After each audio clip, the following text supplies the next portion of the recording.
Good morning and welcome you all. This is Radhesham Paraki and let us start today's important news with important headlines.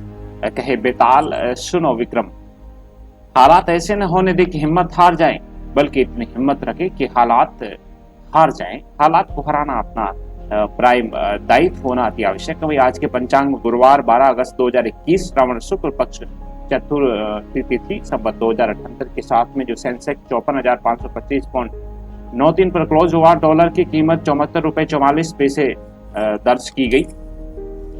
वहीं RAS 2021 10 दिन में 40,000 आवेदन आए, इनमें 15,000 महिलाएं हैं।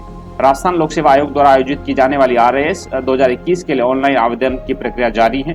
आयोग द्वारा RAS 2021 कुल 988 पदों पर भर्ती के लिए आयोजित की जाएगी। इन पदों पर भर्ती के लिए आयोग द्वारा 4 अगस्त से ऑनलाइन आवेदन की प्रक्रिया शुरू की गई।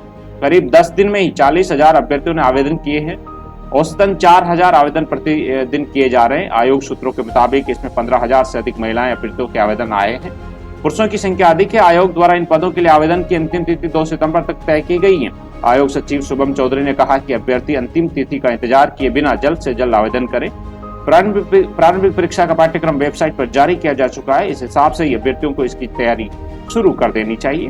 वहीं 2018 के बाद निकली है भर्ती। प्रदेश में RAS की भर्ती 2018 के बाद अब निकली है। RAS 2018 का अंतिम परिणाम आयोग द्वारा जारी किया जा चुका है। करीब 3 साल बाद निकली इस भर्ती को लेकर अभ्यर्थियों को काफी उत्साह नजर आ रहा। माना जा रहा है कि जैसे जैसे अंतिम तिथि निकट आएगी आवेदन की संख्या में और तेजी आएगी। आवेदनों से संकेत यही मिल रहे हैं कि इस बार भी आवेदन का आंकड़ा 4 लाख के पार पहुंच सकता है। आयोग की ये बड़ी परीक्षा होगी। अभ्यर्थियों का इस परीक्षा के प्रति रुझान अधिक दिखाई दे रहा। आयोग भी इस परीक्षा को जल्द से जल्द कराने के मूड में है। वहीं सबसे अहम खबर में विरोध के बीच सामान्य बीमा व्यवसाय राष्ट्रीयकरण संशोधन विधेयक पारित पर राज्यसभा में, परंतु राज्यसभा में अभूतपूर्व हंगामा। 50 मार्शलों का घेरा फिर भी हाथापाई। समय से पहले खत्म हुआ संसद का मानसून सत्र। लोकतंत्र की पवित्रता नष्ट हुई। रात सोया नहीं है नायडू, ऐसी बात नायडू सर ने प्रतिक्रिया स्वरूप कही है। नई दिल्ली संसदीय इतिहास में बुधवार का दिन राज्यसभा में अभूतपूर्व हंगामे के लिए याद किया जाएगा। आमतौर पर बुजुर्गों और अनुभवी सदस्यों का सदन कहलाने वाली राज्यसभा में शाम के समय वित्त मंत्री निर्मला सीतारमण ने सामान्य बीमा व्यवसाय राष्ट्रीयकरण संशोधन बिल पेश किया। संशोधन प्रस्तावों को दरकिनार किए जाने से विपक्षी सदस्यों ने हंगामा शुरू कर दिया। विपक्ष विरोध की आशंका के चलते सदन में 50 से अधिक मार्शल तैनात थे।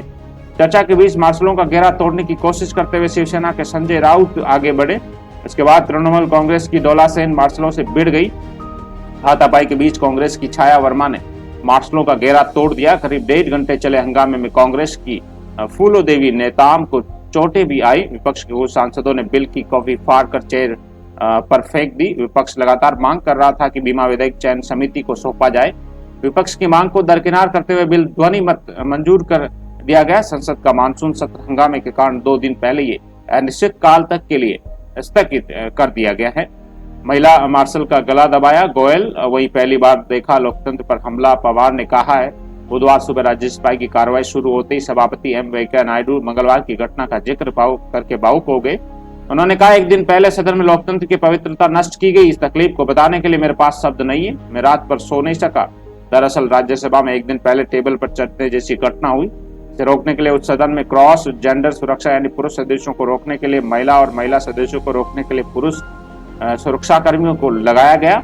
इसके बावजूद विपक्षी सदस्यों ने कागज फाड़ दिए। तृणमूल कांग्रेस की डोला सेन और अन्य ने गले में कार्डबोर्ड भी लटकाया था। वास्तव में इस प्रकार की प्रतिक्रिया नहीं होनी चाहिए। भारत एक लोकतांत्रिक देश है। सभी पार्टियों को संयम बरतना चाहिए। वहीं हवाई यात्रा ने बड़ी उड़ान। अगस्त के पहले सप्ताह में 36% बड़ी यात्रा संख्या। जुलाई के अंतिम सप्ताह की तुलना में अगस्त के पहले सप्ताह में देश में हवाई यात्रियों की संख्या 36% बढ़ गई है। बढ़ोतरी की मुख्य वजह आर्थिक गतिविधियों में वृद्धि और कम किराया है। कई एयरलाइंस कम दामों पर एडवांस टिकट बुकिंग कर रही हैं। अन्य देशों में भी रिकवरी दिख रही है। पहली 6 माह की गिरावट के बाद दुबई में यात्री और उड़ान संख्या बढ़ी। लंदन के हिथ्रो हवाई अड्डे पर मार्च 2020 के बाद सबसे व्यस्तम माह दर्ज किया गया। हिथ्रो हवाई अड्डा लंदन में स्थित है। वहीं राज्यपाल की प्रधानमंत्री से शिष्टाचार भेंट। उच्च शिक्षा के नवाचारों को दी जानकारी। जयपुर राज्यपाल कलराज मिश्र ने बुधवार को नई दिल्ली में प्रधानमंत्री नरेंद्र मोदी से मुलाकात की। कलराज मिश्र राजस्थान के राज्यपाल हैं। मोदी से उनकी ये शिष्टाचार भेंट थी। मिश्र ने प्रधानमंत्री से मुलाकात के दौरान प्रदेश में संविधान जागरूकता के लिए विश्वविद्यालयों में संविधान पार्कों के निर्माण, नई शिक्षा नीति के क्रियान्वयन के लिए उठाए जा रहे कदमों और शिक्षा में गुणवत्ता के लिए किए जा रहे प्रयासों और नवाचारों के बारे में उन्हें जानकारी दी। राजस्थान में कोविड के दौरान भी राजभवन द्वारा वर्चुअल सक्रिय रहते दीक्षांत समारोह किए जाने और कोविड के दौर में जनचेतना के लिए राजभवन द्वारा जन को निरंतर सजग रहने के लिए किए जा रहे प्रयासों के बारे में राज्यपाल ने प्रधानमंत्री को जानकारी दी। वहीं जोधपुर में 21 वर्षीय जैन साध्वी अफवाह स्पीकर में पकड़े गए। 2 महिलाएं 2 पुरुष दोपहर को कार में ले गए थे। जोधपुर के महामंदिर थाना इलाके प्रथम पोल से जैन स्थापना से बुधवार दोपहर 21 साल की एक जैन साध्वी का अपहरण हो गया। कार में आए 2 पुरुष और 2 महिलाओं ने मिलकर साध्वी को अगवा किया। घटना की जानकारी में पुलिस ने जोधपुर, नागौर व बीकानेर रेंज में नाकाबंदी करवाई। रात को कार सीकर के फतेहपुर में पकड़ी गई। जैन साध्वी को दस्तयाब करने के साथ कार सवार 4 लोगों को वहां की पुलिस ने हिरासत में लिया। वहीं 23 अगस्त से टेलीकास्ट होगा कौन बनेगा करोड़पति सीजन 13। रियलिटी शो कौन बनेगा करोड़पति 13 का फैंस काफी समय से इंतजार कर रहे हैं। शो को इस बार भी अमिताभ बच्चन की ही होस्ट करते नजर आएंगे। हाल ही में मेकर्स ने इसका नया प्रोमो भी जारी कर दिया। इसमें बताया गया है कि केबीसी 13 का प्रसारण सोनी टीवी पर 23 अगस्त से शुरू होगा। वहीं उपभोक्ता कोर्ट में खाली पद न भरने पर सुप्रीम कोर्ट सख्त, पूछा क्या मुहूर्त निकालना पड़ेगा, कहा जब तुरंत कानून बन सकता है तो भर्ती क्यों नहीं हो सकती।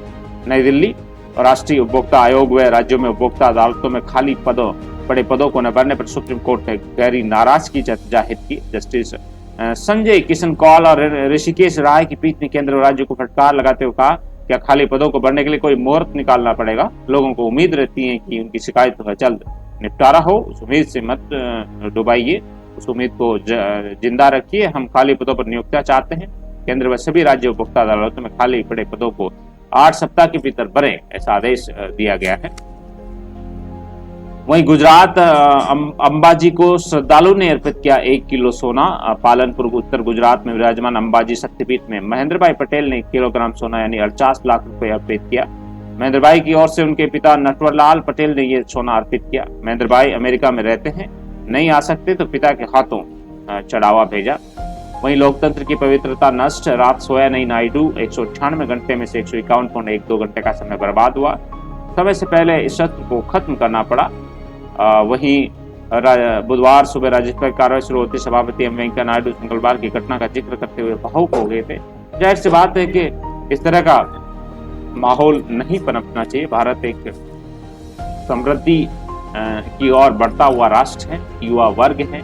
युवाओं को इससे जो मैसेज जाएगा वो बहुत ही खराब रहेगा। तो सभी राजनीतिक पार्टियों से अनुग्रह है कि वो इसको संयमित भाव से, सही ढंग से, रीजनेबल तरीके से संचालित करें। बहुत बहुत आभार। आज की इस समाचार संध्या में बेताल और विक्रम का प्रसंग मैं लेकर आता हूँ हमेशा।